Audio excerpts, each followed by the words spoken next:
السلام عليكم، ازيكم حبايبي؟ عاملين ايه؟ يا رب تكونوا بخير.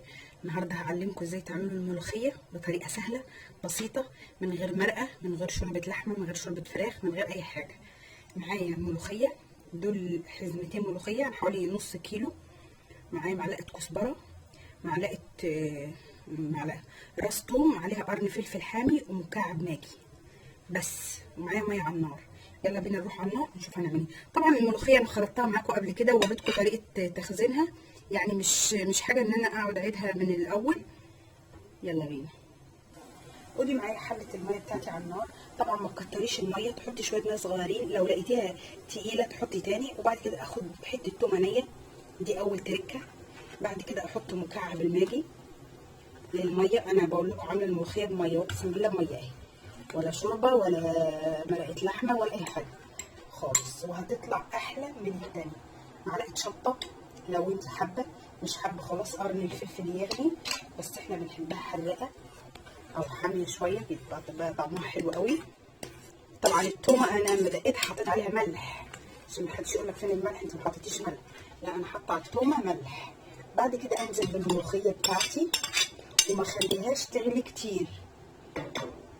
دي تالت تكه او رابع تكه في الملوخيه، ما تخليهاش تقعد تغلي كتير. وده حبايبي هي خلاص فكت. في ناس بتحط عليها سكر، طبعا الملوخيه دلوقتي لسه في الاول فطعمها مسكر، مش محتاجه انك انت تحطي عليها حاجه. هو مكعب الماجي بس يغني عن الشوربه، وبيبقى طعمها احلى من الشوربه، وبيبقى لونها اخضر كده، لونها اخضر. لان الشوربه بتاعتك ممكن تكوني حاطه فيها توابل تخلي الشوربه لونها غامق، وتقولي الملوخيه لونها غامق ليه. لا، انا اعملها بميه واتحكم انا ايه اللي احطه فيها وايه اللي ما احطوش. وشوربه اللحمه برده بتخليها غامقه، وشوربه البط بتخلي الملوخيه غامقه. لا، انا هوريكم النهارده اهي بتعمل بميه. بصوا انا قلبتها اهو، ما غليتش، يا دوبك بس بتفور اهو. ما تخليهاش تغلي كتير، هي كده كده بتستوي في السخونيه بتاعت الميه المغليه، ما بتغليش كتير.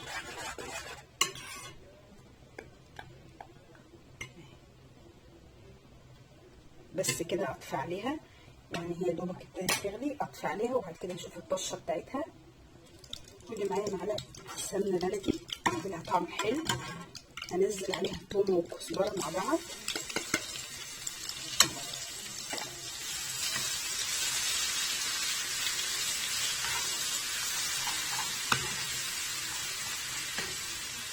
راس توم صغيره، دي راس توم صغيره على نص كيلو ملوخيه، مش صغيره قوي يعني، لان الطشه لما بتبقى كتيره بتخلي طعم الملوخيه حلو.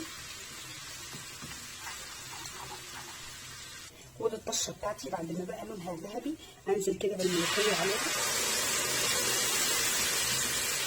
وبعد كده ارجعها هي في الحله. واحلى طبق ملوخيه او طاجن ملوخيه ممكن تعمليه، جنبيه طبق رز ابيض وطبق بتنجان مخلل، بالهنا والشفا. ودي طاجن الملوخيه بتاعي. طبعا شلت معلقه طشه كده على جنب واحطها كده على الوش، تدي ريحه وطعم.